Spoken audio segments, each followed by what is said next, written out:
அனைவருக்கும் வணக்கம். இப்ப தம்ப்நெயில பார்த்தாலே உங்களுக்கு தெரிஞ்சிருக்கும். சென்னை சென்ட்ரல் ரயில் நிலையத்தில நம்ம வந்து இவ்வளோ நாள் போயிட்டு வாரோம். ஆனா, இப்படி ஒரு பிரச்சனையா? அப்படி சொல்லிட்டு வந்து தம்ப்நெயில் போட்டிருக்கீங்களே! அப்படி சொல்லிட்டு நெறைய பேர் யோசிச்சிருக்கலாம். ஆமாங்க. இப்ப கொண்டு வந்திருக்க ரூல்ஸ் தான் இது. சென்னை சென்ட்ரல் ரயில்வே ஸ்டேஷனுக்கு மட்டும் தான் இந்த ரூல்ஸ் கொண்டு வந்திருக்காங்க. அது என்ன அப்படி சொல்லி பார்ப்போம். சென்னை சென்ட்ரல் ரயில்வே ஸ்டேஷனுக்கு நார்த்து சைடு போகக்கூடிய, அதாவது வடக்கு புறமாக போகக்கூடிய எண்ணற்ற ட்ரெயின்கள் 94 ட்ரெயின் வந்து டெய்லியும் போயிட்டு வருது. ஓகேவா? அதாவது மும்பையா இருந்தாலும் சரி, அமிர்தசரஸா இருந்தாலும் சரி, சென்னை நாகர்கோவில் விரைவு ரயில் சென்ட்ரல்லேருந்து நாகர்கோவிலுக்கு ஒரு வண்டி வருது. இது செங்கல்பட்டு வழியா போகும். இந்த மாதிரி நிறைய ட்ரெயின் வந்து சென்னை சென்ட்ரல்லேருந்து போயிட்டு வருது. ஓகேவா? சென்னை சென்ட்ரல் ரயில்வே ஸ்டேஷன் வந்து நார்த்து சைடு போகிறதுக்கான ஒரு பாயிண்ட்டாகவே கருதப்படுகிறது. இந்த சென்னை சென்ட்ரல் ரயில்வே ஸ்டேஷனில் இப்போ ஒரு ரூல்ஸு போட்டிருக்காங்க. என்ன அப்படி சொல்லி பார்த்தீங்கன்னா, நல்லா பார்த்துக்கிடுங்க. அனுமதியின்றி ரயில் நிலையத்தில் ரயில் பயணிக்கும் பயணிகளுக்கும் மட்டுமே தங்கிக்கொள்ள அனுமதி உண்டு. ஓகேவா? நடைமேடை டிக்கெட், அதாவது பிளாட்ஃபார்ம் டிக்கெட் வாங்கிட்டு நீங்கள் வந்து நீண்ட நேரம் அங்கே தங்கியிருந்தீங்க அப்படி சொல்லி பார்த்தீங்கன்னா, உங்களுக்கு வந்து ஃபைன் விதிக்கப்படும் அப்படி சொல்லி போட்டிருக்கு.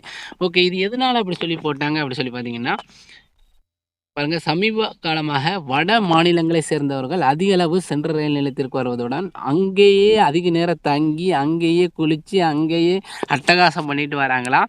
இதை தவிர்க்கும் நோக்கில தான் வந்து ஐஆர்சிடிசி இந்த மாதிரி பிளாட்ஃபார்ம் டிக்கெட் நீங்கள் எடுத்திருந்தா கூட உங்களுக்கு வந்து அதிக நேரம் நீங்கள் தங்கியிருக்கீங்க அப்படி சொல்லிட்டு நினச்சா ஃபைன் போட்டுருவோம் அப்படி சொல்லி போட்டிருக்காங்க.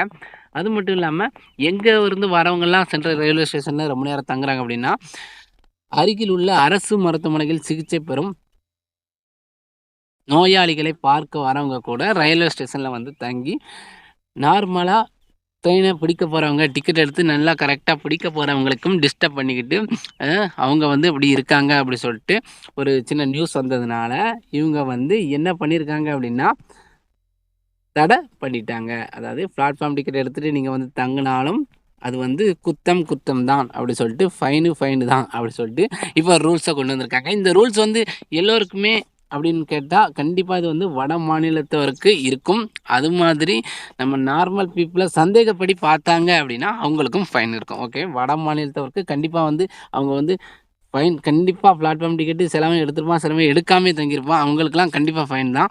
அதுவே நம்ம தமிழ் பீப்புள்ஸை சந்தேகப்படும்படி இவன் இப்படி தான் அப்படி சொல்லிட்டு பார்த்துட்டாங்க அப்படின்னா கண்டிப்பாக வந்து பிளாட்ஃபார்ம் டிக்கெட் எடுத்து வச்சுருந்தாலுமே ஃபைன் தான். ஓகே, அதனால் சென்ட்ரல் ரயில்வே ஸ்டேஷனுக்கு நீங்கள் போகிற ஆளாக இருந்துச்சுன்னா கொஞ்சம் உஷாராக இருந்துக்கிடுங்க. சென்ட்ரல் ரயில்வே ஸ்டேஷனை பற்றி உங்களுக்கு வந்து இப்போ வந்து சின்ன ஒரு இன்ஃபர்மேஷன் தான் சொல்லியிருக்கேன். அடுத்து ஒரு நல்ல வீடியோவோட சந்திப்போம். தேங்க்யூ.